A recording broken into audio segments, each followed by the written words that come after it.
2, Take one. 1. Take one, only take. Good evening. It's Trey Heath, Derek Schaefer, the Beyond the Curve MX podcast. We are in a rainy Lake Wales, Florida today. Potentially severe storms. We've already had lightning delays. But guess what? We have racing to cover. And ironically, we have kind of a Swamp Fest racing to cover. So, Derek, welcome. How's everything going on your world? It's a good day. Well, minus this rain. I guess we need this rain, so I'm not going to complain. We got Supercross from New Jersey, New York. I'm not really sure because it's the New York metro area, but it's in New Jersey. And we've also got Dade City, round 6, making up for Easter weekend to cover. Yep. So we're obviously, what Derek always says, we're going to cover the pros first. If you've noticed, we've got some new microphone stands. We're going to learn how to use them and sit a little closer, and so the audio may be a little in out, but we're going to work on that so that we don't have those big stands in the way. And we're going to cover Supercross. We're going to cover some sponsorship things this week, and we're going to cover pro, amateur, and I actually have some news regarding some more coverage that we would like to bring forward. But Derek, let's start. It was New York, New York. If you can survive here, you can survive anywhere, and I'll be damned. That almost was the truth. Yeah, it was pretty nasty race, and those storms really tore it up out there. That's the best mudder we've seen in a long time. And let's start though. It was a beautiful day. Yeah. I mean, the qualifying, the heats, everything was gorgeous. They finished the last chance, and all of a sudden, boom. It was like, hey guys, we just want to make a mud race. Yeah. So empty the stands and let's start over. Yeah, let's start. And I will say, speaking of emptying the stands, that track during the heat races, they had a great crowd there. Yeah. So it looked good up until. Yeah. So it's still good for the amount of rain that they got. So I'm impressed. Congratulations. It hasn't been in New York, New Jersey in 3 years. 3 years. So awesome job. But I mean, if you have a city of 7 million people, could you not fill a 60,000 seat stadium? I mean, honestly, it's just. No, I hope so. But they had some publicity. Ken Roxon doing stuff with Today's Show. The Empire State Building was actually the colors of Supercross for a few hours on Friday night or Saturday night. No, Friday night. So it was a great weekend to be back. And the racing, there are great storylines in there, some ho-hum stuff. But let's dive in. 250, but hold on. This is even better because this was 250 East-West Showdown, which when I was a kid, we used to call those shootouts. But because of modern being politically correct, can't say that. We have to call them showdowns now. So they're not shootouts anymore. So we'll start. We start out with the 250 West had the first heat. Derek, start us off, man. RJ Hampshire. Talked about him last week. I told you he was going to be the man. Yeah. And he came out swinging. So I definitely like the ride that he put in. And that track looked very slick. Like it was shiny the entire night before the rain. Yeah. You could tell that there was moisture in the air, and but that's where he shines. So, hats off to RJ Hampshire. And I really, really, really liked the way Jet Lawrence was switching lines the entire heat to just show the serious vet skills that he's got. I mean, he's really only, 4 years into racing? Yeah. And he looked like an Eli Tomac out there switching lines, to make his passes. And that was my main focus of that heat, was between Hampshire just running off with his race, and then Jet doing those that line switching that he was doing, because he was all over that track. Yeah. Absolutely all over. The only thing I have for 250 West, I felt like the split lane really wasn't getting a lot of traffic. I kept telling Michelle, I'm like, no. I swear they have another lane. There's another lane over there. It looks so narrow in They this all corner. stayed to the inside. And they all stayed to the inside, and a couple times people tried it, but it just got, as I said, It just wasn't getting used. It got no love. No, Jet was hitting it here and there just to try to make passes. Yeah. Yeah, but I think it was a real time killer. Yeah. I think the Dirtworks crew usually does an amazing job, but I think that one they kind of missed the point. Yeah. Jet got a bad start. I think that's where you're talking about. Yeah. Watching his racecraft, and I think that's for someone who really enjoys the art of racing. It's kind of fun sometimes seeing the lead dog have to work to get and do some craftsmanship. And I also said great heat by Max Volan. Yeah. Like great. He held off Jet for a while. Well, I got a question for you, and just being obviously you and I are amateur covers of this stuff. The 250 West, 250 East, those were main events for them. Essentially. If they do well in that 6 minutes plus one lap, does that show something to the factories or their teams?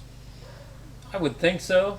To me, like, had that been a mutter, I think, if the whole day would have been a mutter, it probably would have showed a little bit more, like, who's got the skills. But yeah, that's, to me, when we do like these showdowns, yeah, it's like a triple crown. Yeah, minus 2 races, but it's very short, intense, and they only got top 9 make it. Yeah. So I think it should show them that these guys are the top dogs and that should be out there. But let's also, I want to give a congratulations to RJ Hampshire for signing another 2-year deal. Yeah.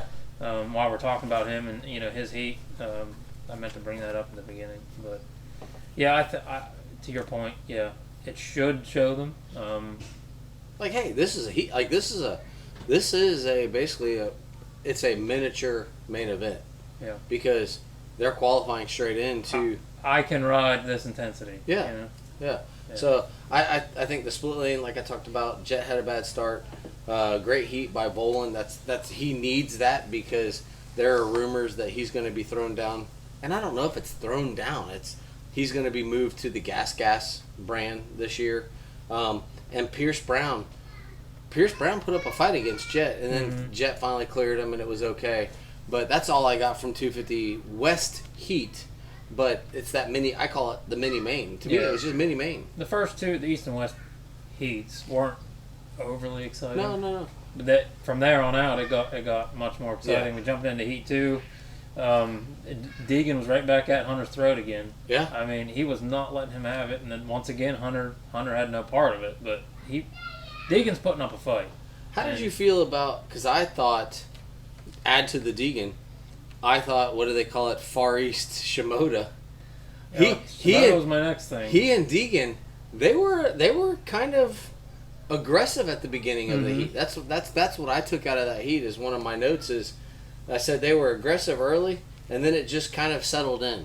But what a comeback for Shimoda. Yeah. I mean, that was an awesome ride out of him for that's second race back. Yeah.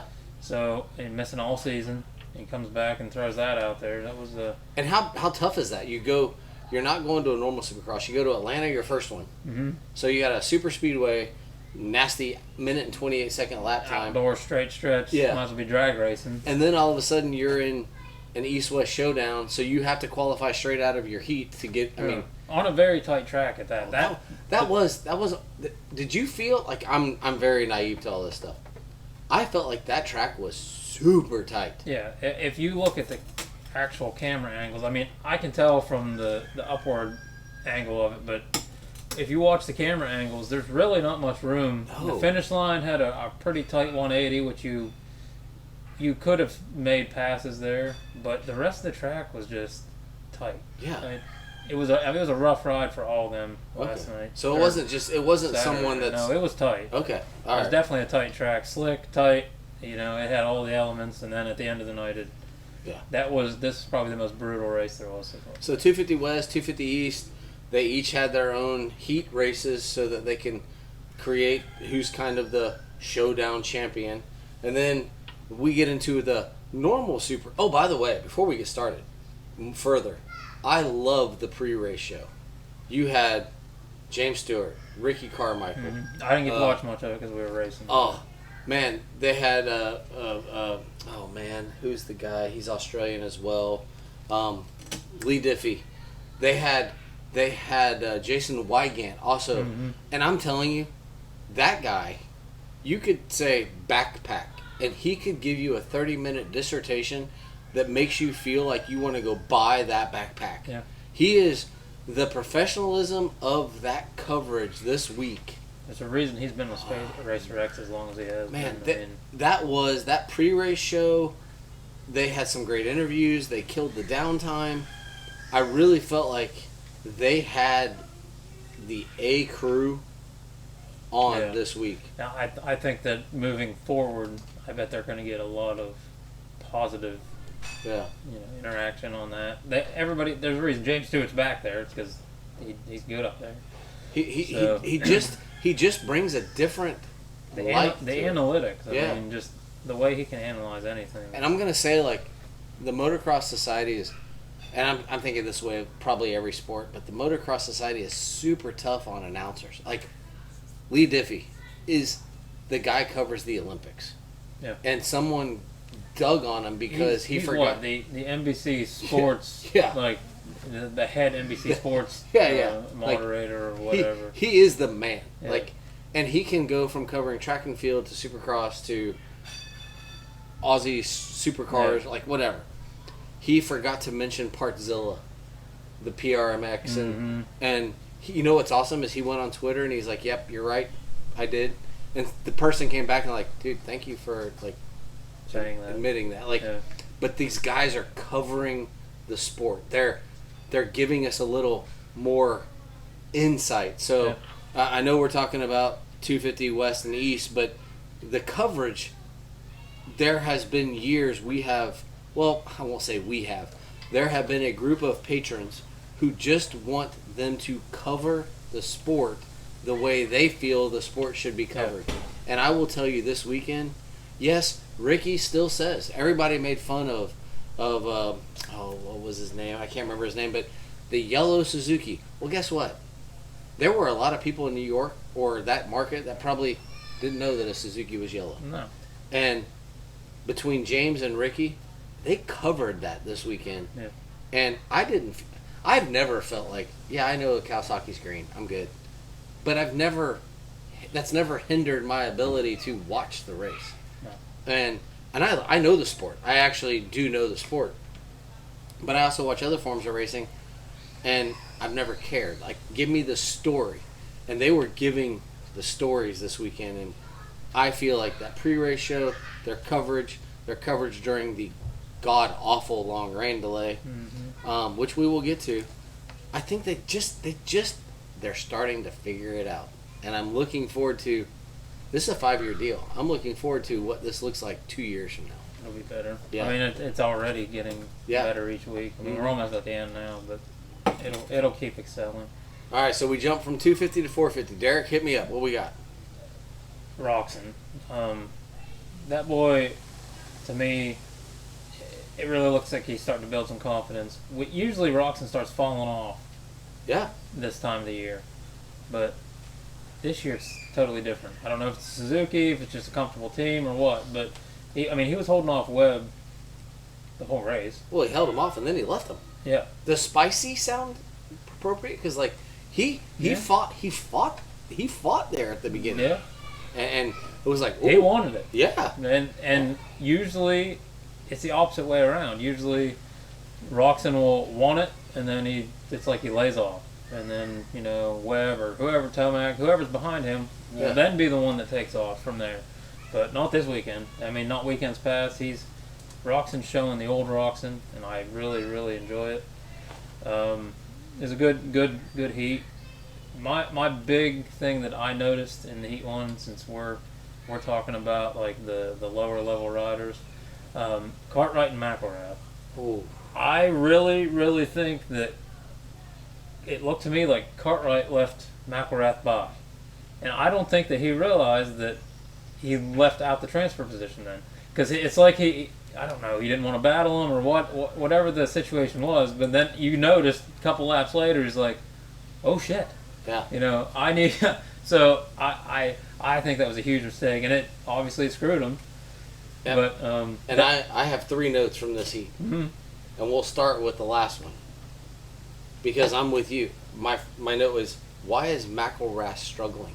McElrath was a few points away from winning a 250 title. McElrath was a top guy, and he's still an amazing rider. Yeah. I don't know what's going on with him. McElrath was one of those guys that I used to follow all the time because he's good at what he did, Yeah. and he still is. But I don't know. He shouldn't be back where he's at. No, I mean, should you have even had those words come out of your mouth that I can't believe Cartwright let McElrath by? That should not be in your lexicon of speech for this heat. It should have been McElrath was up there with right behind Webb. Yeah. Yeah. And my second note to kind of tie into that was, I felt like Heat 1 was weak. Yeah.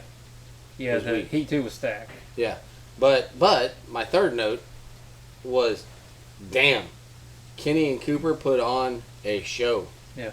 That was those first couple laps, and honestly, to watch Kenny pull away, I was like, okay, all right then. No, that made me happy to see. Yeah. I like Ken. He's just a down to earth guy, but his riding abilities are more than just supercross or motocross. I mean, he can go out there and hit the imagination jumps. So I think we talked about this last week, and he's a very diverse rider.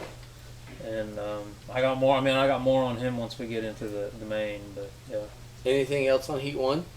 Not really. It was like you said. It was kind of quiet.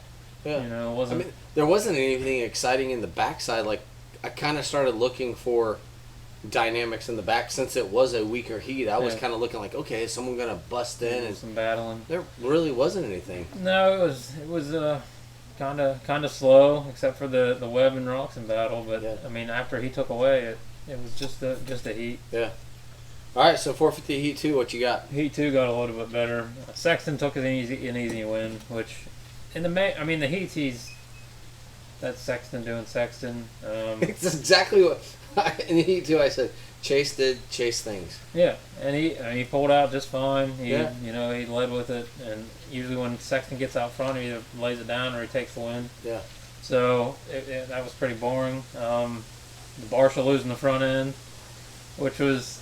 I actually felt like I felt comfortable with. I was like, I did that Sunday in practicing. Yeah, but that's typically something you don't see from Barsha. No. Barsha is he's comfortable when he's not comfortable. Yeah. And he excels when he's not comfortable. And he got up into that loose stuff, and he just laid it over. I'm like, that's.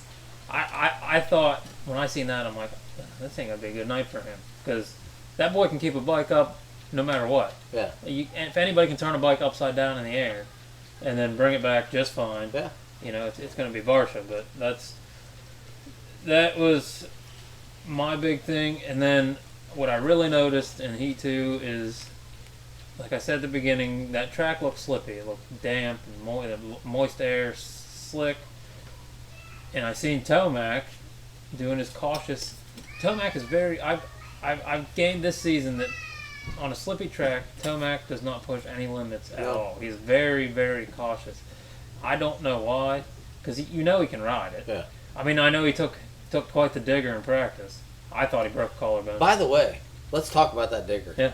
I have to say, I watched that, and I watched that over. Michelle and I were like, I'm like, the front end. I know he lost his hand. I'm not sure. If you watch it, I've never seen a bike double pump at the bottom like that. I think that's what blew his hand off. That bike settled in twice. It's like it looked like the forks grabbed. Yeah.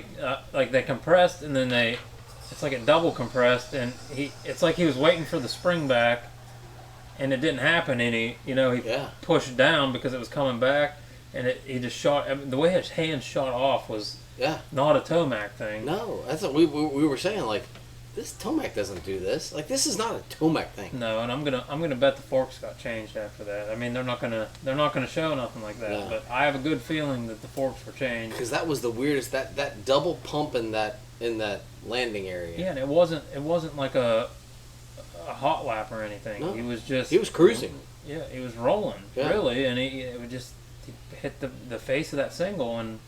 It looked like the whole thing, it looked like a double compressed. So, And as we talk about this, and we're talking about that and the practice and the heat, I felt like my note, besides Chase doing Chase things, was I felt like the track was really starting to break down. It was breaking down a lot, and that was only foreshadowing what was about to happen. But I felt like had the track stayed dry, stuff was breaking down because they're like, "Oh yeah, the track crew was out," and I'm like, "Really? You can't tell." Yeah, I noticed that. It did not look like they maintained the track at all. Being from the north and the northern dirt, it's hard to groom those. Those tracks get deep. It's not sand. It's like loose soil. And then when it gets hard, and it stays hard, and you can't break down those ruts. They stay there. They look like the normal dirt that I was comfortable riding on, back when. But yeah, the ruts are hard to break once they're there, and you seen that in that track. They didn't go away, and they stayed hard. Yeah. So the braking, especially like coming to the finish line, that acceleration bumps out of that corner that they were all taking. Yeah, it was like there was so much chopping. I'm like, I don't even understand how they're accelerating through this because it was just like it's like a mini whoop section. Yeah, and that's where I've always been used to riding, and it doesn't take more than a couple laps to get some serious breaker bumps and everything. Yeah, so you'll be coming down into a turn and you just feel, there'll be times that your steering could be loose and you start losing handlebars because you're going down in. And good suspension is the only thing that takes care of that, but that's the Great North. And honestly, it's one of those. I feel like for a national series, that's an area they got to go to. Like it's whether it's Boston or New York or they've got to be in that area. So made it through the 250 West, 250 East, 450 Heat 1 and 2, 250 LCQ. Honestly, I'm gonna let you talk, but I only have one note. I'm gonna back it up a few steps because the Futures was a good race. You're right. They put some serious laps in. I think that was one of the better ones. Yeah. Usually it's pretty spread out, but we still had Balmer, Bennick, and DeFrancisco 1, 2, and 3. That's pretty normal, but it was good racing, especially the end. Yeah, usually one takes it over the other, and that's just how the Futures have been. But yeah, it was pretty good racing. Then don't want to leave out local boy Evan Ferry coming in at 10th. That was a pretty good race. After falling. After falling, yeah, and he made his way back. He's an awesome rider too. So I want to talk about the end because was it Beaumare, Juju, and then Bennick. I want to know who the kid was in the middle that was probably thinking, "Oh God, I'm about to die." I mean, literally, they're coming to the last corner and Beaumare goes on the outside because he's like, okay, he's not going to come on the inside. And all of a sudden, Bennick's like right there, and I feel like that poor kid in the middle is like, oh, dadgum, I'm about to die right here. Yeah. But Beaumare pulled it out. They're so used to racing with each other. I'm sure it's not the first time that it's happened. And honestly, Bennick could have taken him out. Yeah. Could have. It was a smart race. Yeah. I guess. So they're progressing. Because I think, like, had this been the Futures 1 race, it probably might have turned out a little bit different. But don't you think now they're tied 2-2? Yeah. We're going to Utah. And I'm really excited to see because Beaumare is kind of the face of the Orange Brigade. Mm-hmm. And Bennick is really trying to earn a ride with Blue Crew.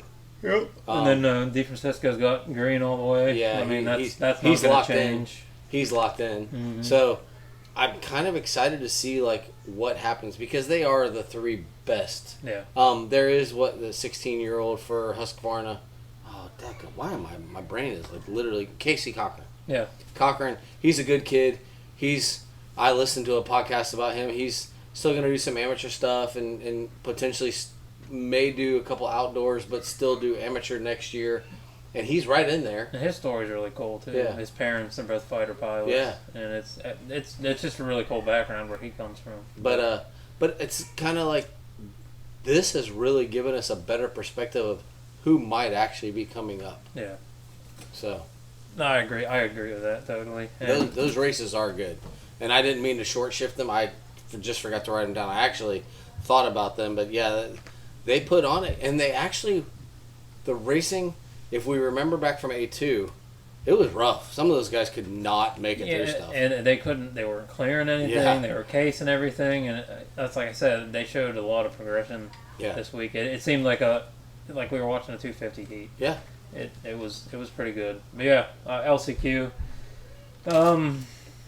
What do you got? Because I got a few things, but well, I appreciate the opportunity to go first. Mine's at the end. There was a lot of excitement the last 20 feet of the race. Yeah. Yeah, you're right. Josh Freese takes that nasty hit for the red flag, getting staggered start again. And that's a hard situation for an LCQ. Yeah. Because when you see a staggered start, period, it's rough because it's heart rate up, heart rate down, and then to start like that, it's just miserable. I mean, a total restart would be hard too, but I almost think that I'd rather have I don't know. Yeah, but I think the stagger start, at least you get to maintain your position. Yeah. On the real restart, dude, God knows what could happen. Yeah. Yeah, so I've always been up in the air about that. Like, I don't know how I would feel. Yeah, it was either way. It was, and I hope, and honestly, I went back and I finally got to see the Varese crash, and Michelle and I both were kind of like, I don't know. Yeah, I don't know. Yeah, I don't know, and you hate to say, like, was he just perturbed and it was one of those things, or because like watching his crash, it was like, I've seen worse. I don't know, but if you remember last year when Anderson went down and it literally looked like he just laid it over, and it ended his night. Yeah, I mean, these tracks are hard packed, and what doesn't look like a hard hit is a hard hit. I mean, we'll go like when I rode MX school just to get some seat time at Dade City a few weeks back, and all I did was fall off the bike and re-broke my ribs. It's just, it doesn't. I mean, I landed on soft dirt at that. It just and I say that, and I want people to understand. I'm not ridiculing or it's just sometimes you're looking and you're like, okay, that wasn't even bad. That didn't seem that bad. But we also don't see the impact. We're seeing the crash, but we don't see the impact. Or been in it, like actually experienced that. Because some of these tracks, it looks soft, or even Dade City, for example, that's a very soft track. Yeah. And it's about one of the softest ones you're ever going to ride. But you can, I came out of there totally messed up. It doesn't, you just never know. One little hit it can totally destroy you. So it's hard to tell what actually happened. I never heard anything. And it sucks for Varese because honestly, he's one of those kids, like, he's actually a good rider. Yeah. He should be, maybe he's not a factory guy, but he should be one of those guys in the main every week. He's that good.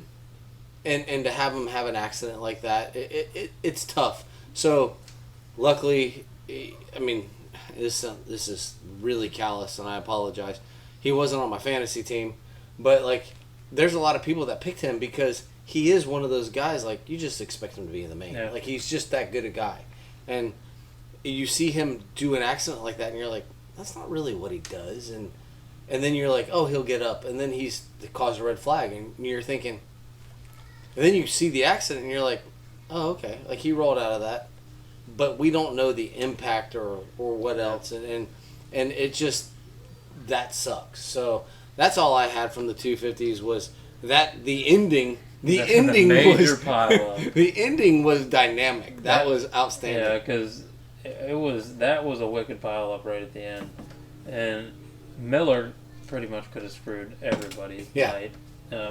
But giving Dylan Schwartz the final spot because of it, it was ridiculous. It was ridiculous. It's domino effect. Well, I'm gonna say I appreciate that there was a problem because Schwartz was on my fantasy team, and because of him, I beat my wife this week. So I'm getting closer. Yes. I beat her by like 30-something points this week. So I'm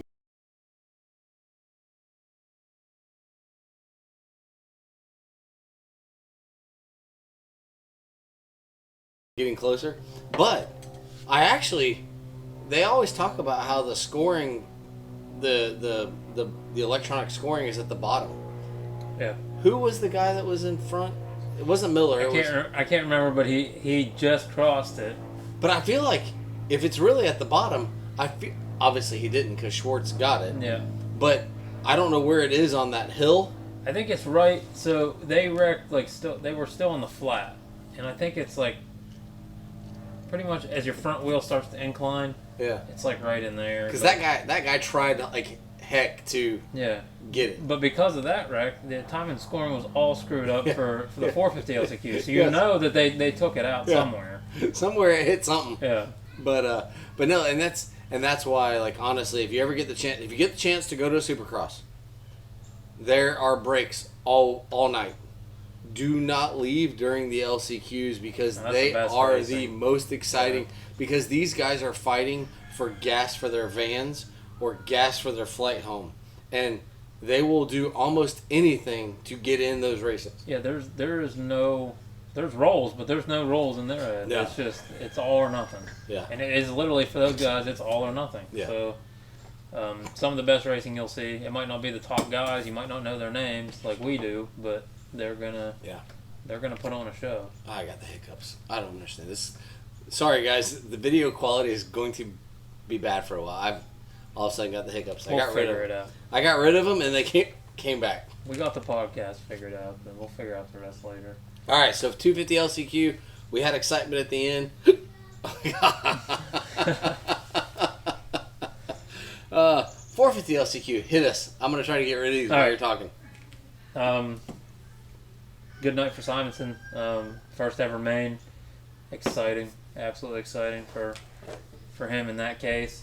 I really have nothing special about the 450 LCQ. We talked about Cartwright earlier. It was a rough night for him. And I like that guy. Yeah, because his background and the work that he puts in is astonishing. And to see him go down always sucks. But he's typically not in that position. But I think he caused that position. Yeah. I think he could have had McElrath all night long, and then so you feel bad, but you don't feel bad. I mean, you kind of let him go. You should have kept on it. But. While I'm in between hiccups, Partzilla put three guys in the main. How about that? Like, yeah. I mean, Kawasaki PRMX, they've got three guys. They put them in the main. Boom. Like, that's. I think for those little teams, that means a lot. Talk to me while I hiccup again. Hey, it's gonna be the highlight of the show. Trary's hiccups. We're raw, like it is what it is. The hiccup show, but that was big for that team. It wasn't a couple weeks ago. They were at each other's throats. Yeah. Kicking each other out of the mains, and I think I told you on that episode that there was gonna be there would probably be some discussions after that, and this week looked way more teamly, and I like to see that. It's there's privateer teams like that, or that's awesome, and it means everything to them. Like that. Well, that's what keeps the team going. And I think you and I like it because it's who we are. Yeah, it's who we are. Like we appreciate those guys. Like they're trying so hard just to make it. Yeah, and the owners are trying hard to make it. The owners Canadian. They're like some of those guys are going to be running the Canadian motocross here this year. Some of them may be running World Supercross. Some of them are going to qualify for the SMX, and they're like, dude, we just want the publicity. Like, help us out. And they're gaining it slowly. Mm-hmm. They're getting more publicity with their riders each and every week, especially when they put on rides like that. And even if they had that little confrontation, their riders. But look how much media they got because of that. And, so maybe the argument probably wasn't real great, but I bet deep down the owner, he might have been pissed, but I guarantee he's like, we really shined this weekend. But I'd love to get him on at some point. I think his name's Julian, but golly, Pete, I am so sorry. This is not our most professional one. Julian, he's from Canada, and he just has a passion for the sport, kind of like you and I feel like we love the sport. Yeah. He's got a passion for the sport. My wife is going to actually I cannot put this out. We're putting it out. We're putting it out. I can't do it again. You know what's going to be awesome is there was a hiccup in the Supercross coverage. Yeah. We're going to call this the hiccup episode. That's fine. Because we're about to go to the 250 main, which the East-West shootout was the 250 main, but there was over an hour-long delay because storms, lightning. They emptied the stadium. And the track went from this dry, slippery track to A hog pit. I was gonna say mud bog. Hog pit works good too. It looked better as a hog pit because it man. was slick and shiny. Woo! And Like gnarly. when they started, it looked like I've seen guys at River Ranch that drive their trucks through ponds. That's what it looked like. That start was. Whew. I give it off to like 100% and Scott and all these goggle makers because I know what it's like being from the north. I know what it's like to ride in that, and you lose. When I was racing, it's like lap 5, you're losing goggles because the roll offs aren't working. The tear offs gave up. There's mud underneath the roll off, so you slide it, and next thing you know, you're sliding mud across, and then you're screwed. Yep. So it's hats off to every single one of those guys because I know what it's like, and that start was gnarly. I'm going to say this. I'm going to let you run with it. This is my first note. They were racing. Yeah. They were racing. Yeah. So let's talk about that. There was... This separates the men from the boys. Sorry if I can't say that, but I'm saying it anyway. Because those boys... I mean, this literally shows the difference in riding style. And I have, on both the 250 and the 450, the MXGP boys, this was their time to shine. And that's exactly what they did. And first I'm going to give it off to, Colin Park for going into the LCQ and still coming out 8th overall. Yeah.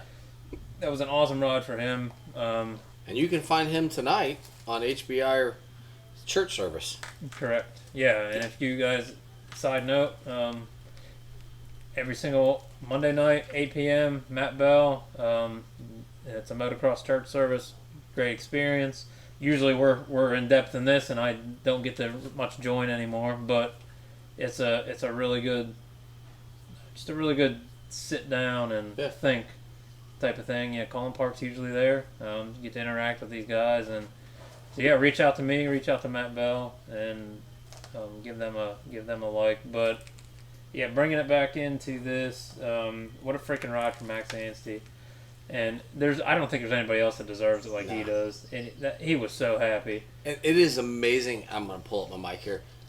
That guy loves racing in America. Yeah. And he is so happy. And like Michelle said, she goes, I'm not really his biggest fan, but my God, watching him on interviews, how can you not like him? He's just smiling ear to ear. Yeah. I mean, it doesn't matter. Yeah. Even if he ruins his entire night, he's like, I'm happy to be racing. I'm happy to be here. And we'll learn from that. We'll come back next week. And, they all say that, but he means it.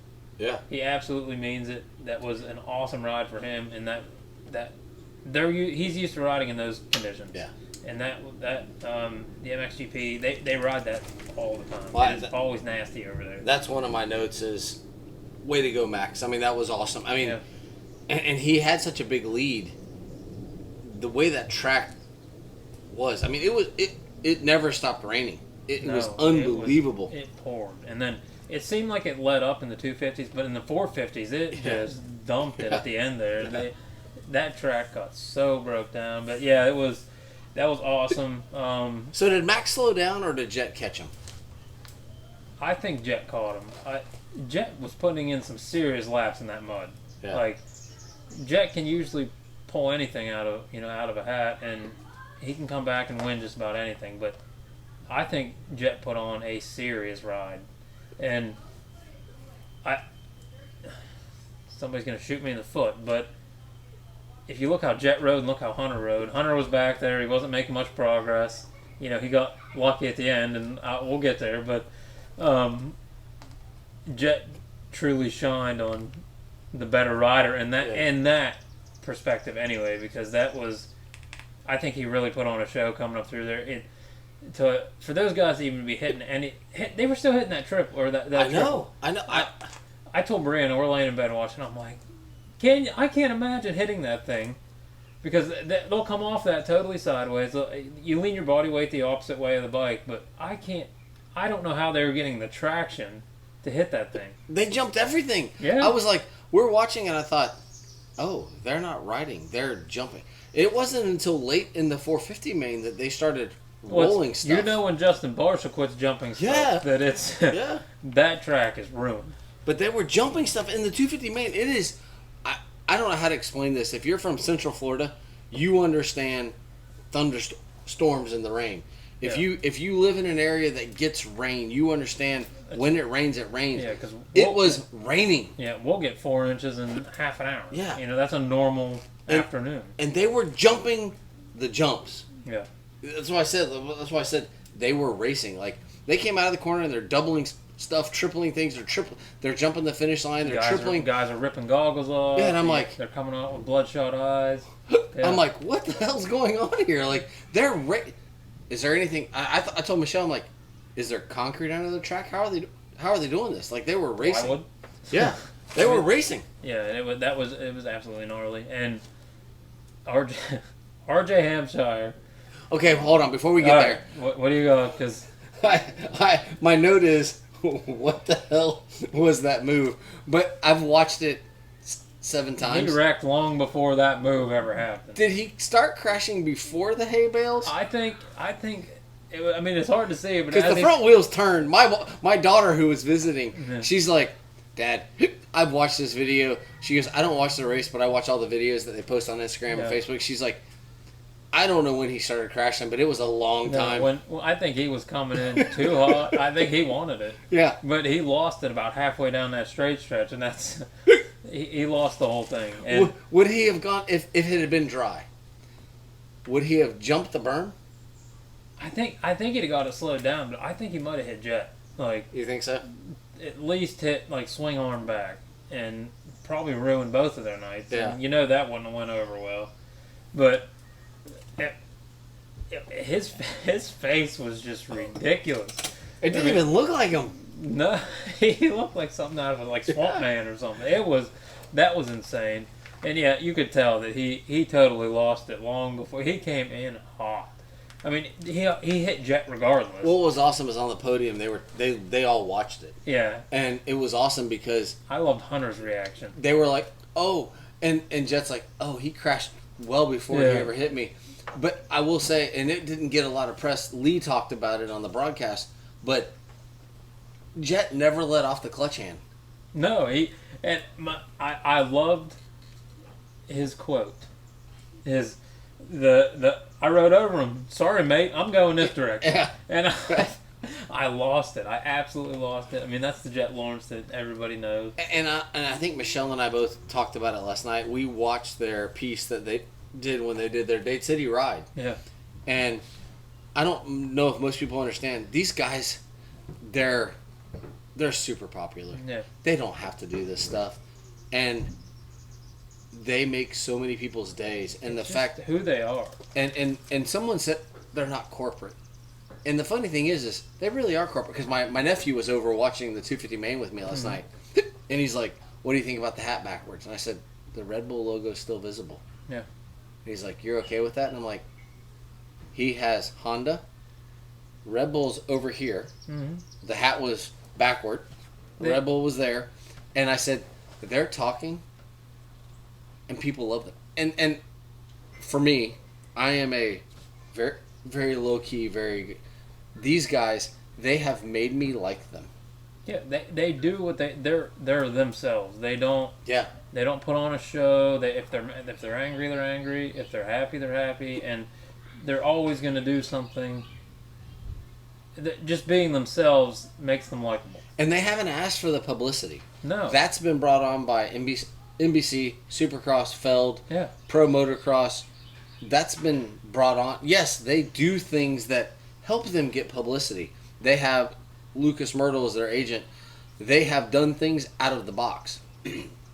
But they haven't asked for Feld to give them that stuff. They're just happy to be here. I mean, they've absolutely sacrificed for everything that it's well earned. It's all well earned. They're great guys, and they're us being from Florida, we know, but they still give back to the community. Yeah.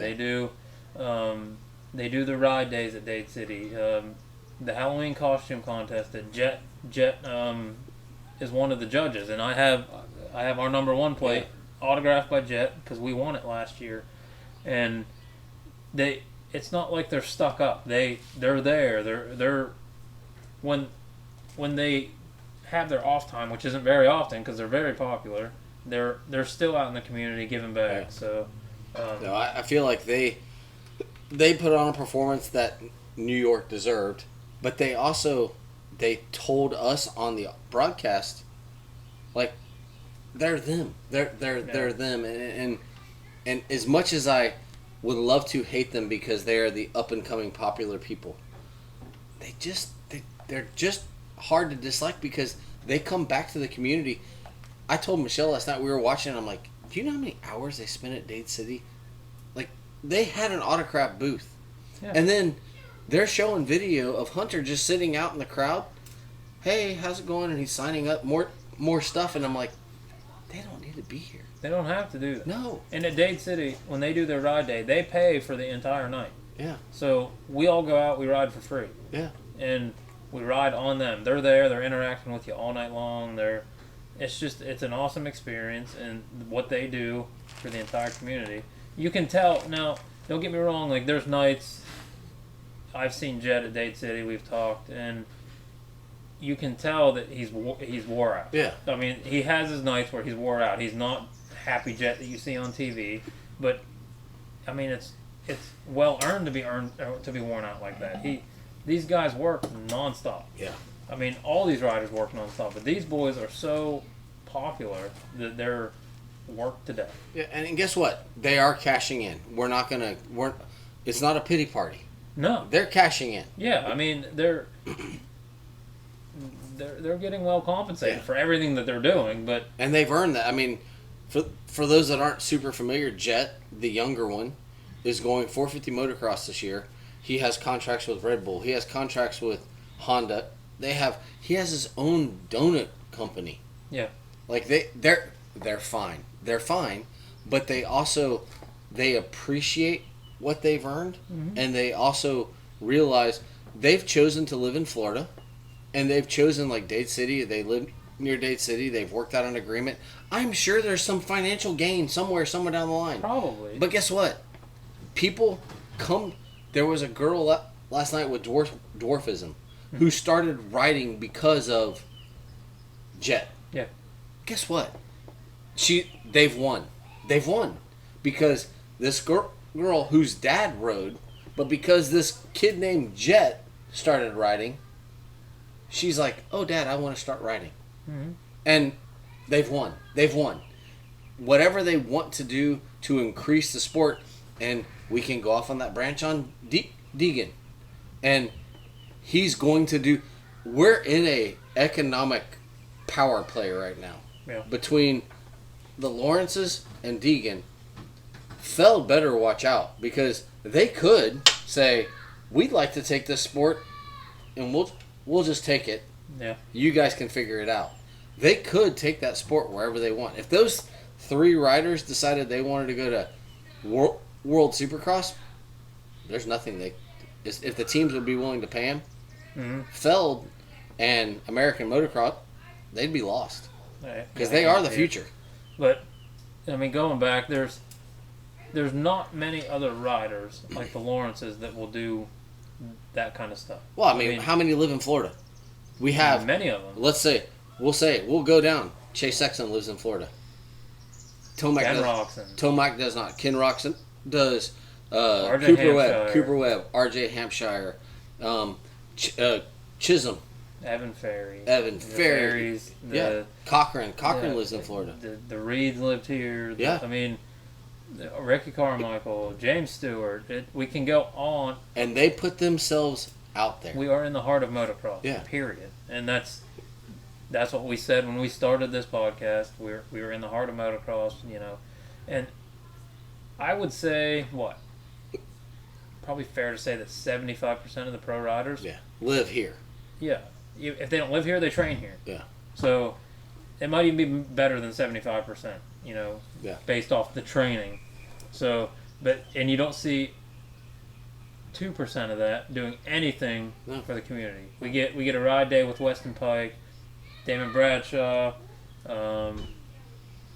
Well, if Yamaha comes down and does a Jason Reigns thing, you might get one of the top guys. Yeah, but it's these guys are doing this stuff all the time. For God's sakes, I love Mookie. What does Mookie do in the public? He goes fishing with his friends. Yeah. Like, I love Mookie, but he doesn't do anything with the public. He lives 30 minutes from here. Yeah. He doesn't do anything. So, you can dig on them all you want, but they're putting themselves out there. Yeah, and they're at least giving back. Yeah. Yep. Even at a young age like that, where I'd say when I was that young, I would not care about doing anything like that. Yeah. Oh, so you can't knock them at all. I mean, at 16 years old, I just want to know what girl I could be with. Exactly, next. And I think that's what gave me the inspiration for those guys, because you see everything that they're doing, and it's just cool. It's everything that they do is awesome. But enough of that. But we have to say congratulations, Max Anstey. Yeah.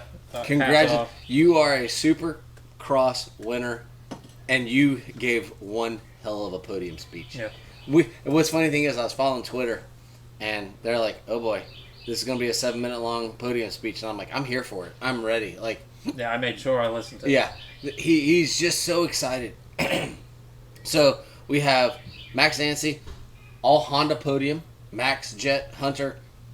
By the way, the fact that Hunter got up and still finished second Jet finished second after being basically bowled over. I mean, that's what he said, mate. I gotta go this way.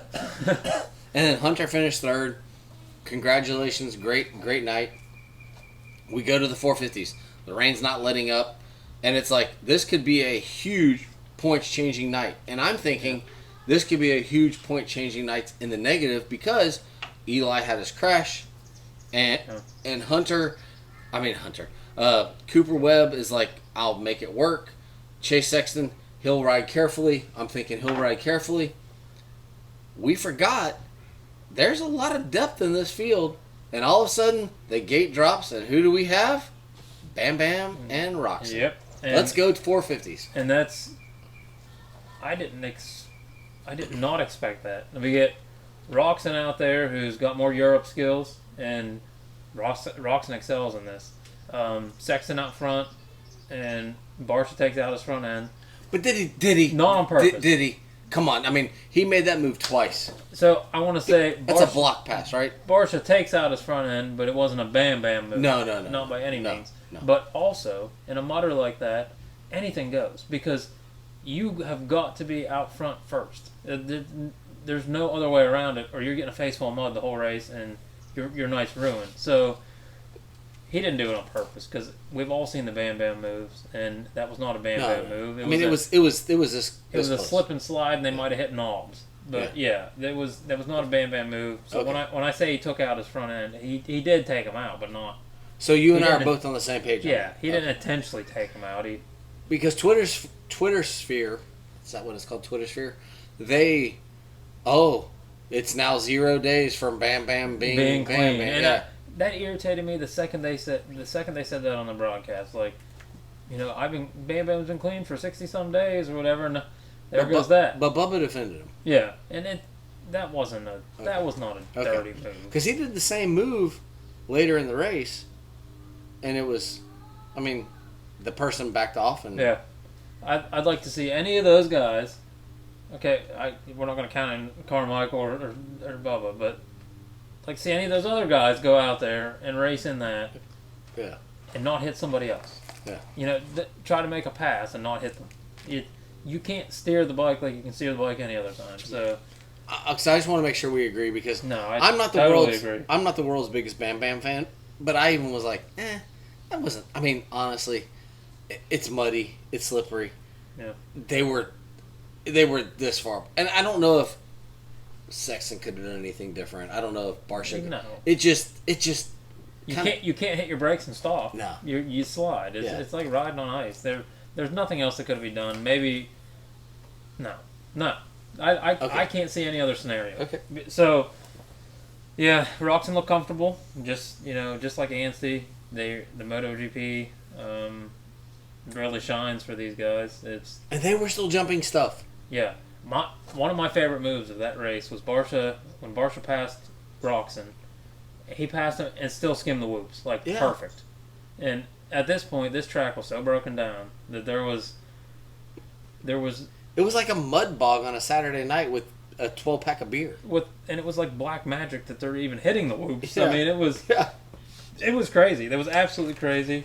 And like I said, I couldn't believe that they were hitting that triple, hitting the finish line. Yeah. But about 3/4 of the way through, when Barsha stopped hitting everything, it got real. The funny thing is, he stopped, and Eli was still jumping it. Yeah, I seen it. They go back to Eli, and he's hitting it, and and Barsha skimmed the whoops for ever. And Tomac quit he would skim a few, and then he'd jump one, and then he'd skim a few more. But Barsha skimmed them whoops for pretty much the entire race. And then when he stopped, his feet started getting dangly, and it looked like a rag doll out there. And that's what happened to Roxon too.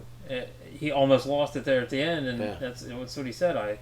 He did dump it over once. He dumped it over right at the whoops because he's like, I stopped skimming the whoops. And that's what I have. I have great salvage by Tomac, ill-timed tip over by Roxon. Yeah. And it's unfortunate, but I'm impressed that they kept it up as well as they did. There was no really gnarly crashes or anything like that. No. They rode extremely well for the conditions. I'm extremely impressed that Barsha lapped all the way up to 4th. That's crazy. And he lapped Webb. That is, I have that in my notes. That is absolutely nuts. That's like history. That is nuts. Because I can't think in my time that any time that's ever. See, when I was younger, in motocross, Carmichael lapped everybody. Okay. And he lapped in motocross. In motocross, not that's a long Supercross. That's a long track. Yes. But in a supercross race, they lapped up to 4th. Yeah. And he took the second in points in that lapping spree. And Webb had nothing. Webb didn't even fight to stay on the lead lap. It was like, okay, cool. I also have Moran's and Noren. Congratulate. Yeah. I did not know Moran's could even get around in mud. I understand. And that's why Michelle and I wanted to, because Moran's was right behind Webb. Mm-hmm. And I'm like, I wish that we could see the time. How far ahead is Webb? Because it's one lap down. I want to know, is Webb ahead by 50 seconds and he's about to lap Moran's? Or is Moran's like, I'm going for everything and I'm going to try to get, because congratulations, Moran's. Moran's is the guy that a week ago or 2 weeks ago got a great start and then got basically taken off by Sexton. And now all of a sudden he's in the top 10 in the Supercross. And it's like, this guy's trying to make mains, driving a van, flying to races, making helmet sponsors so that he can make money to get... Yeah. And he's top 10 in the Supercross. And that's where I say that these mud races really give people these other guys the opportunity to shine. Now, Moran's is a whole different ballgame. He's been up there. He shows that he can be up there. Yeah. He might not be able to hold it out, but he did this weekend. And he's young. The funny thing is he's young. I think he's 23, 24. He's got time. Maybe he'll never be a factory guy, but he's got time to be a Kyle Chisholm. Yeah, but he's there. Yeah, and he's putting in the work. Yeah. He's showing awesome progress, and he's making a difference. So, hats off to him. It was a good race for those guys. But do you look at the time breaks? Did you look at the time differences? Oh my God! It was like, okay, so Barsha's destroying everybody. Yeah. Tomac's in second and it was crazy. Once Roxon went down, that gap never changed. And I'm like, okay, maybe Sexton's going to catch Roxon. That gap never changed. The top three were the absolute top three. There was... It blew my mind when Barsha was getting up to 5th, and we're talking like 52 seconds down, 58 seconds. Next thing you know, it's like 62 seconds, and there's Webb right in front of Barsha. I'm like, gee, man. Yeah. It's just one of those things that's just mind-blowing because you don't see it very often. And I think this race made this series whole because we have our Anaheim 1, we have our West Coast tracks, we have our East Coast tracks, we have our Dome tracks, we have our Super Speedway tracks. Mm-hmm. we finally had a mutter. It's been a few years since we've had a true mutter, and I can't even remember the last one.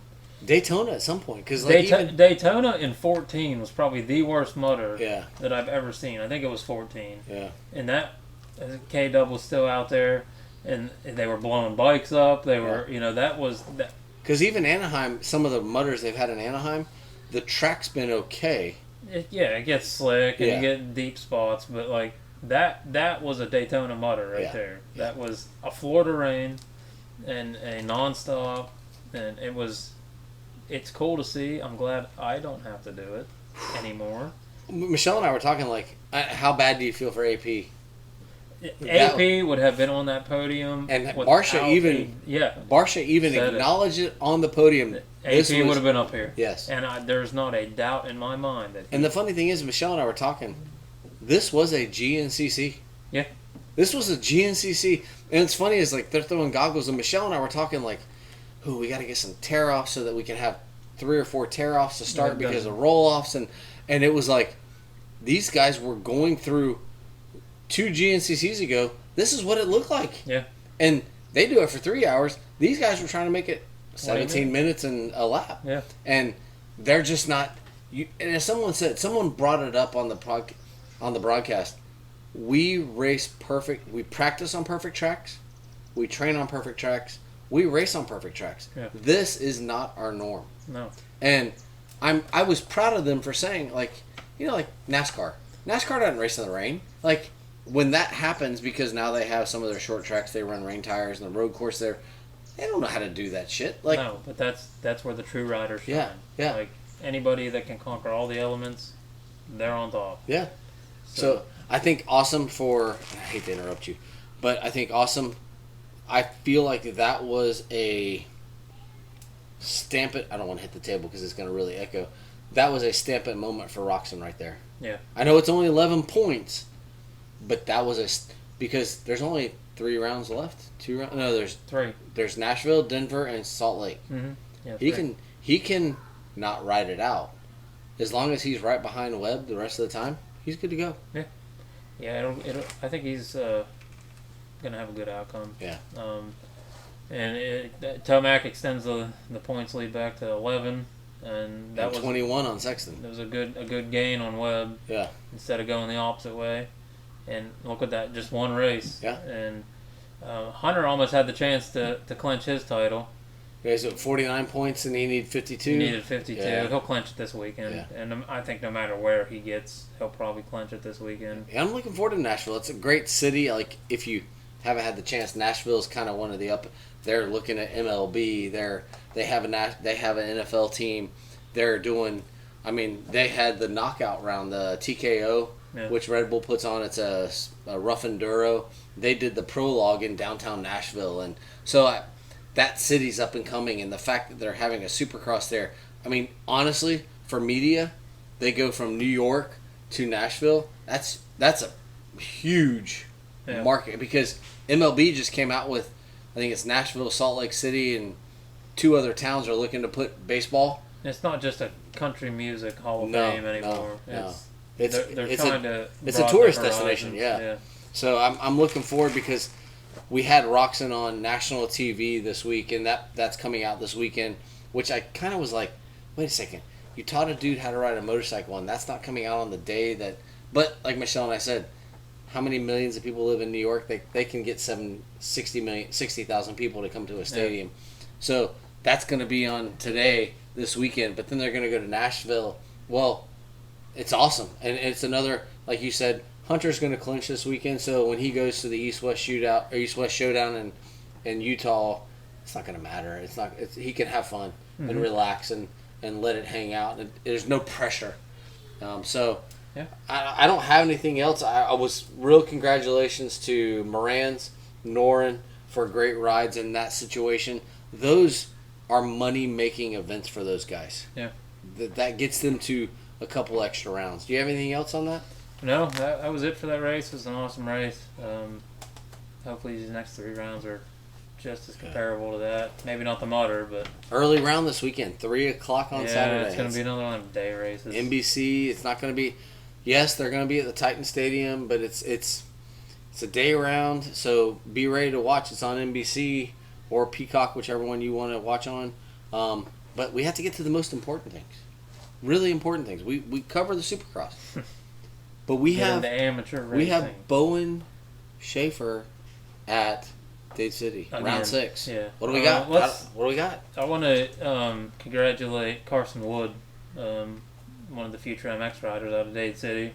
He's hitting the FIM Junior World Championship in Romania again. Yeah, I saw that. That's cool. That's actually. Can you imagine being a kid and being like, "Wait, I gotta have a passport. What are we doing? Romania? Okay, yeah. We're gonna go ride there. Race in Romania. Yeah, why not?" And then I think that experience would be just out of this world for a kid that age. But yeah, hats off to him. I'm glad to see it. Hope he does well over there. And can we congratulate, on a side note, Jack Chambers?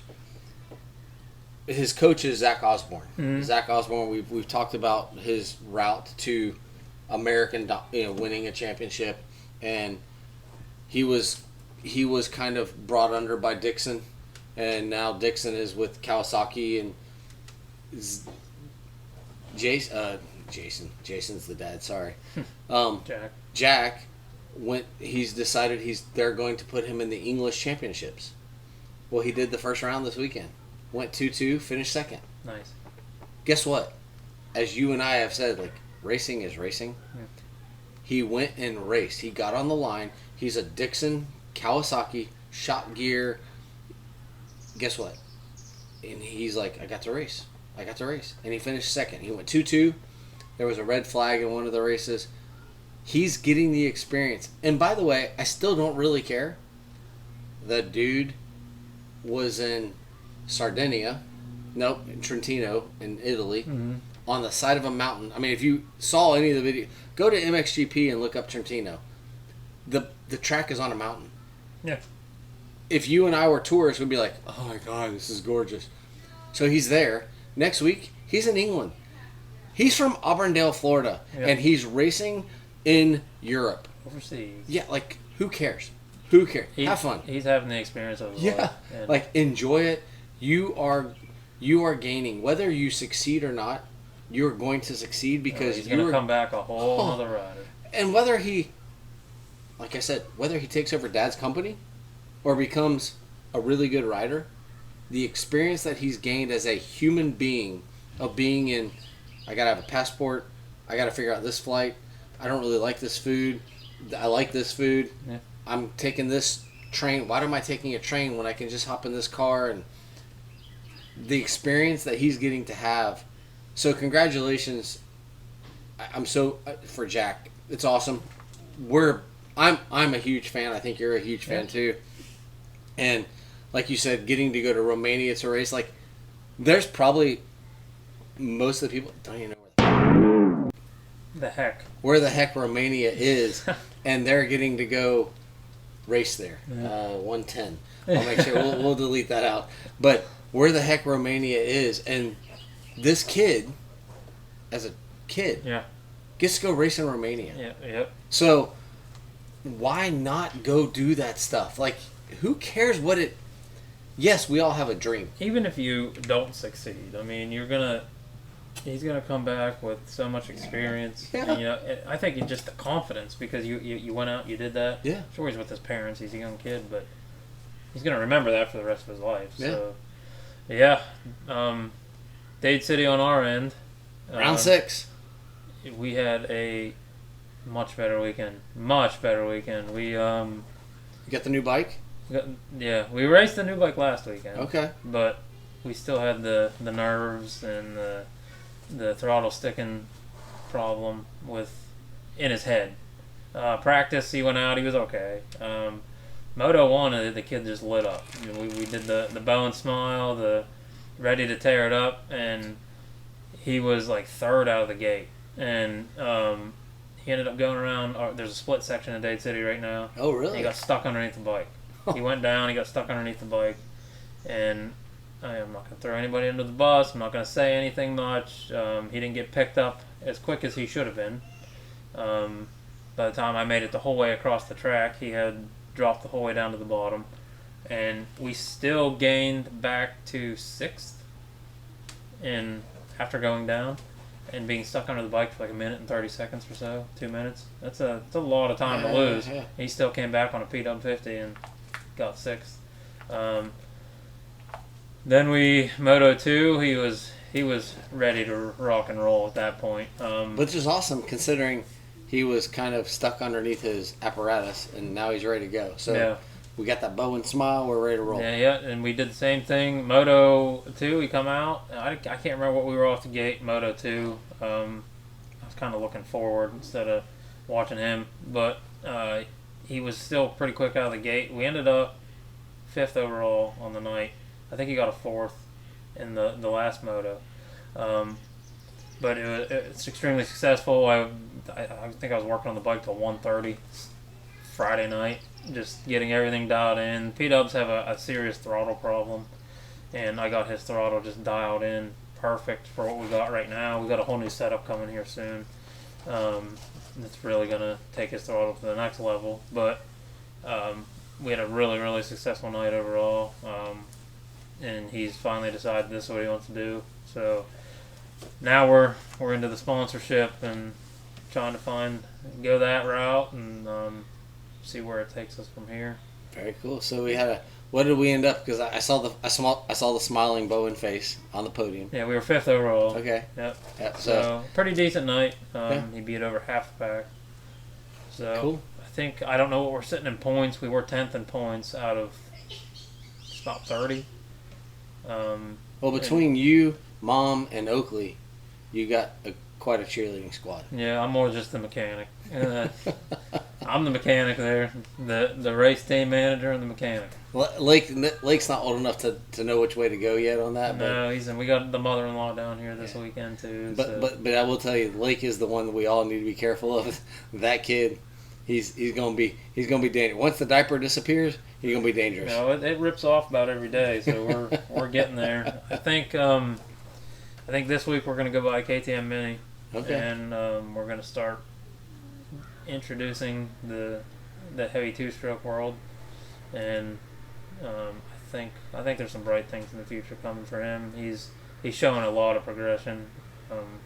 As long as we keep that smile. At first, we didn't think it was gonna. Yeah. We weren't sure it was gonna take off, but now we're full into it. So, the next step's sponsorship. I mean, once we get to that level, and we'll carry on from there. Well, we don't have. I mean, honestly, it's we don't. There wasn't much racing. There was some of the amateur series going on this weekend, and some of the off-road series. There wasn't a lot extra. So we had the Supercross and we had Dade City. It's funny. My nephew, who just won the GNCC last weekend in the B 4x4 class, he's like, "Hey man," he goes, "You guys, there's all these other series," and I'm like, "All right, man. Here's the deal." And I'm just putting this out there. I'm putting it out in the ether. We would love to cover. We want to cover as much local all of them, yeah, racing as we can. And he told me, he's like, I can find people because there's the IXCR, there's the Mid East, there's the NCH National North Carolina Hare Scramble, the NCHSA, there's the SORCs, there's the SECA, there's all these series that cover all this racing. And Derek and I have some things that we can't talk about that we're trying to work on, that if we get to do that, you're going to see big smiles on our faces, because correct. This is the stuff that we want to do. But my nephew was like, I want you to be able to cover this stuff. I'm like, all right, here's the deal. Find us somebody that can give us those reports, because Derek and I both, I have a real job, as this patch says. Derek has a real company. He has 3 kids. We have jobs. We would love to report on those, and we will give the credit to whomever gives us those reports. Yeah. And we want to cover what happened in the IXCR, because there was some good racing. There was a national enduro in Arkansas.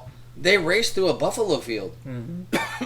I mean, like we said at the beginning with it, we trying to focus on like the Florida racing, but there's much other racing. But even just in Florida, we got the I4MX, got the Florida Series now started. We got all the FTR, and there's so much racing. Speaking of FTR, I haven't raced since March.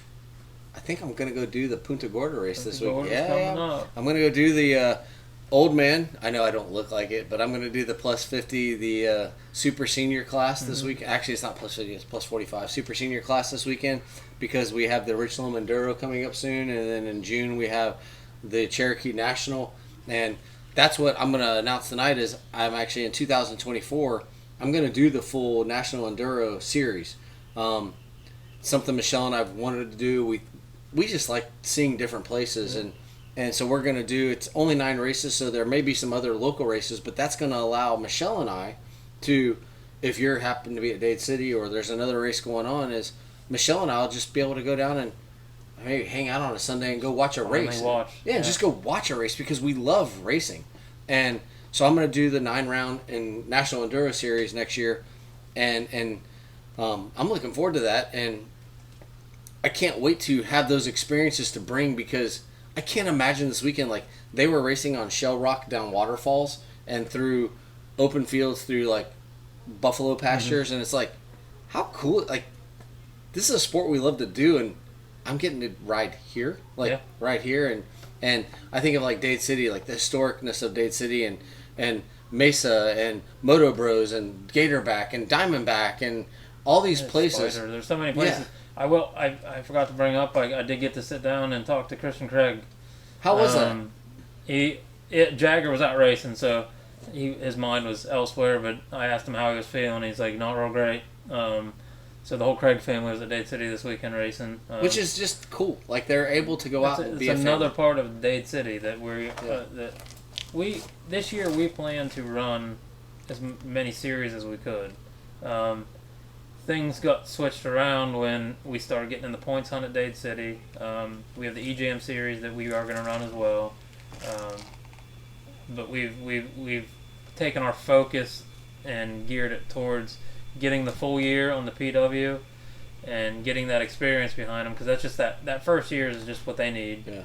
And then we're going to implicate the mini this coming week. Next week. So will he do PW and the mini? Yeah, so he'll jump on the PW, he'll race a moto, he'll jump straight off the PW and get on a mini. Okay. That's just how they run them, they run the motos for the little bikes up there. So he'll literally come off and the mini will be sitting on the line ready to go. And then he'll jump on that and we'll do it all over again. So that gate experience is going to totally broaden his horizons and, get him a lot more comfortable with what he's doing.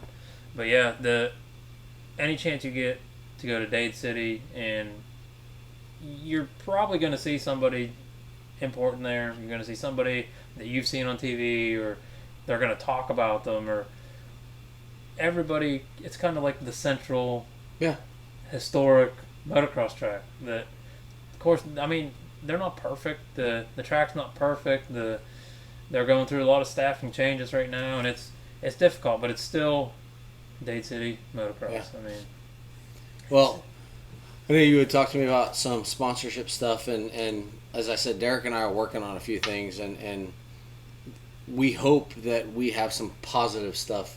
And I guess actually, however this turns out for you and I, there's going to be some positive stuff that comes out of it. Yeah, because regardless, whether it works out positively or not in the way we want it, we're going to do it anyway. But we were talking about some sponsorship stuff, and one of the things I had the opportunity, this is where I get to go back to my roots in other forms of racing, and one of the big things is can you solve a problem for the sponsor? Mm-hmm. And we would love to have sponsorship dollars. Like, we would love to do that, but I'm not good enough. I'm a little level. Bowen's not good enough. No. There's nothing deserved at this point. You're just hoping for. But as we approach these sponsorship things, there may be some conversations that we talk about in meetings we have, discussions we have, times that we get to talk to vendors, because I have some gear I really want the opportunity to run for me coming up, because I have some goals I want to do. You're looking at now different bikes and gear and time, and well, those sponsorships help. So those are we're on episode 7. We have 8, 9, and 10 to go before we're going to branch off. But once we get to 10, we may sit down with one of these motorcycle companies or motorcycle not companies, the stores or dealerships and tracks and figure out like, okay, what are you looking for? Yeah, because we talked in the beginning and what this was going to be all about. There's more to racing than racing. Yeah. Our week leading up to racing has nothing to do with racing. Yeah. It's cutting checks, it's counting cash, and it's spending all of it getting ready. But that all comes from somewhere, and it all goes to somewhere that has to do with racing. So there's so much business around the business of racing that we want to thoroughly get in depth with. And pro motocross, pro supercross, all of it is a business. That as a fan, it's fantastic. It's a sport to us. To them, it's a job. Yeah. And to all the race teams, all the managers, the owners, the guys, the privateers, it's their job. It is a full-blown business. So the future should hold some fantastic opportunities, and even if they don't, it's opportunities for us regardless. So, because we're going to learn from them. Yeah, and it's going to allow us to do other things. And yes, we have our setup now. We're working on other things. We have our ground mics now instead of the stands before, and we're looking at alternatives. So if you're at a race, you can do an interview. If I'm at an event, I can do an interview, and we can sit down with people wherever they are, because we are always going to be raw. You're a New Englander. God bless my family. We're rednecks, and we're always going to be raw. And so it's never going to be the production value is not what we're after. I know. Maybe someday it'll turn into that. Yeah. And we'll be comfortable with that at that point. Like when we let it go to that, and that is the goal. Someday that maybe we can turn into a full-blown motocross, media group. But can you imagine the flying pig as like an official logo of like these professionals? Yeah, it's crazy to think about. Like that's what this has become, and that's what we hope for. My dream is to be. Our dream is to be in the racing world full time.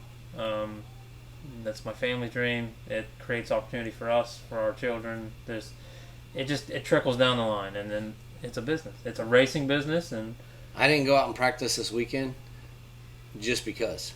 I could have gone out and just ridden. I didn't go out and practice because I got something for you, and you are going to be mind blown. All right, you ready for this? Yeah.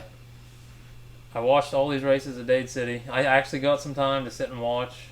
Bike was running perfect. We didn't have to worry about that. Changing air filters every moto. But I watched racing. Not once did I feel the need to get on my bike. Ooh, the management is coming. Not once. Oh. I'm like, yeah, it'd be all right to hit that. But I didn't. There was something inside of me before that's like unsettled, unhappy. Didn't feel it at all this weekend. I had no I want to come down and ride with you. I still want to go out and ride, but I didn't feel the need to line up tonight or last Saturday night at all. And if you don't know, if you've missed a few, he's the racer. I'm the old man who's become a racer. My life has been racing. Yeah. So I have said through some few injuries, it's management. You need to manage. You need to become. Lead this. Let lead this. And for him to say that, the fact that he went and watched a race and did not have the urge to race. Yeah, and that's a huge step for me mentally, because I've never been there. I can help that. If you want to come down to Punta Gorda this weekend, I guarantee you won't want to get on that either. No, I don't want no part. I don't want no part of getting on a bike down there. I still have in my mind that I would like to run one of those again, just to. I got to get mentally that I don't want to line up anymore. Yeah. Then I can get that fast pace out of me, and maybe I can finish one of those things. Just something to check off, because I don't think I'm going to totally go out and destroy myself like I do on a motocross track. So, that was a huge stepping stone for me, and I do give most of the credit to this, because I think I get a lot of my fulfillment here. And now that we're racing all the time, we're bringing in all these bikes, we're putting a lot of time into him and a lot of time into this. I mean, I think we deal with this every single day. Well, I can't speak for you, but I can say, like, I look forward to this every week. Yeah. I'm actually flying out to Detroit tomorrow, and I wanted to get this done because, like, I wanted to get this in because I look forward to this. I take notes. I have notes. Yeah, and, I mean, our phone, I sit here and look at my phone the whole time. And we prepare for this all week long. And it's something, like, we're looking forward to what's going on, and I reach out to the people that I do know that are in it, and I follow Twitter, and I'm on Instagram. I'm looking for people that are interesting in our area, and it's something that we care about. And you know what? It's one of those things we just enjoy doing. I enjoy talking about the race, and over a period of time, this is going to morph into, yes, we're going to talk about racing. We're going to talk about the business of racing. We're going to talk about business. We're going to talk about racing. Next week, I'm so excited. When I get home from Detroit, I'm going to load up and I'm going to go race. I may finish last, but I'm going to have a story to tell. Yeah, it's not just gonna be our story. Yeah, we are off this weekend. We have a birthday party for my oldest, so that's what we're gonna be doing here. I think Thursday we're gonna go practice at Dade City. So we actually have a new routine with the kids. Monday, Wednesday, Friday, you can play your Xbox and play in the house. Tuesday, Thursday, and weekends we ride. They fussed for about 5 minutes, and they both like the idea. So. This Thursday we'll hit Dade City practice, I believe, because I got to go pick up that Mini. They're going to meet me at Dade City, so we'll probably practice on both bikes. Let's see how that goes. And then we'll probably start hitting Spider. I'd like to get down to Moto Bros, and things are going to start excelling. And then very good. We got this too, so. Very good. Well, you got anything else? Not for tonight. Between the mud race, there was a hiccup with the broadcast. There was a hiccup with me. There was hiccups everywhere. There was hiccups everywhere. We're going to call this the hiccup episode. Episode 7 of the MX Beyond the Curve, or Beyond the Curve MX podcast. Want to thank Derek Schaefer with DBS. And I'm Trey Heath with Michelle and Trey Real Estate. And we want to thank you all for joining us. Have a great week. Watch some racing. Follow some YouTube. Go on to Instagram. Look up these riders. Follow us on Facebook, Instagram. Go look us up. Look up these riders. Start following the stories. Learn these people. Yeah. Learn them, who they are. Get involved with them as you do other things. Like, I'm involved with a lot of real estate stuff. Yeah. But I have 5 or 6 riders that I really follow and see what's going on. And we hope we can bring some insight into, I guess, give you more of a passion to look into these guys. Yeah. And they all most of them have a really cool story, and if we are the ones that can bring that, then... I'll throw these out this week. Let's go Colin Park, Kevin Morans, Matt Bell with HBI Racing. Yeah. Go look them up this week. Go to Instagram, Facebook, and follow what they do, and realize these guys are real people who are putting it out there. Yeah, they're giving it all. Yeah. With Matt Bell, I tried for our local dealership sponsorship for our young boy, and that dealership sponsors HBI Racing. So obviously for us it's a no go, but I'm happy for them. Yeah. It's awesome to see what they're putting together, and I really hope that maybe someday we can be a part of that. And if you ever get the chance, look up Matt Bell on Facebook. I'm sure he'll be happy to talk. Let him know that we sent you. And I'm sure he'll give you any kind of conversation you guys can bring to him. Well, for Derek, I'm Trey. Y'all have a good week. And remember, the race is early this week, 3 o'clock on Saturday. Talk to you later. Tune in on Monday. See ya.